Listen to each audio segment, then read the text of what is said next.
જય અંબે ફ્રેન્ડ. સવારમાં ઉઠી અને પાણીની બોટલો ભરવાની જ હોય અને બસ પછી તો એ ભરી અને ગરમ પાણી થઈ ગયું હતું એટલે મેં નાહી લીધો અને રોટલીનો લોટ પણ બાંધી દીધો.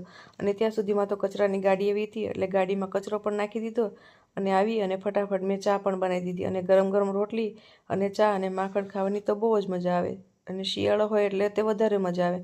અને બસ પછી તો નાસ્તો કરી અને ફટાફટ હું થઈ ગઈ તૈયાર થઈ અને ત્યાં સુધીમાં તો મારી ગાડી પણ તૈયાર હતી અને અમે નીકળી ગયા હોસ્પિટલ તરફ જવા માટે.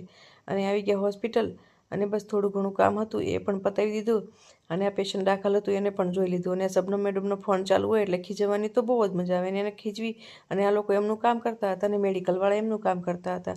અને બસ પછી તો મેં મારું કામ કરી દીધું, બધું જ કામ પતાવીને મેં આમળું ખાઈ લીધું અને આ પેશન્ટને નેબ્યુલાઇઝર નાશ આપવાનો તો એ પણ આપી દીધો. અને ત્યાં સુધીમાં તો આ કબૂતર આવ્યું હતું એને પણ રમાડી અને એને ઉડાડી દીધું. અને બસ પછી તો 1 વાગી ગયો એટલે હું નીકળી ગઈ ઘર તરફ જવા માટે. પણ મારે તો લીલા નાળિયેર લેવાના હતા એટલે બસ નાળિયેર લઈ અને નીકળી ગઈ હું ઘર તરફ જવા માટે. પણ ટ્રાફિક પણ બહુ જ હતું અને આવી ગયા ઘરે આવી અને જમવા બનાવવાનું બાકી હતું એટલે ફટાફટ મેં ડુંગળી બટેકાનું શાક બનાવ્યું અને રોટલી બનાવી દીધી. અને બસ પછી તો ભૂખ લાગી હતી એટલે ફટાફટ અમે બેસી ગયા જમવા.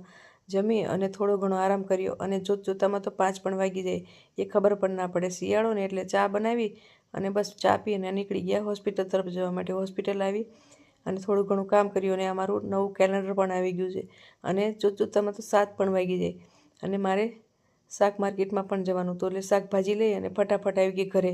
અને આને તો આમળા ખાવા હતા એટલે એ આમળા સમારી અને આમળા ખાવા બેઠી અને મેં જમવા બનાવવાની તૈયારી કરી.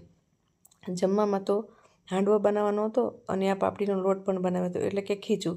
અને બસ પછી તો અમે જમવા પણ બેસી ગયા. જમી અને દૂધ ગરમ પણ કરી દીધું અને બસ પછી તો અમે ઊંઘી ગયા. Good night friend. લાઇક કરો, શેર કરો ને સબસ્ક્રાઈબ કરો.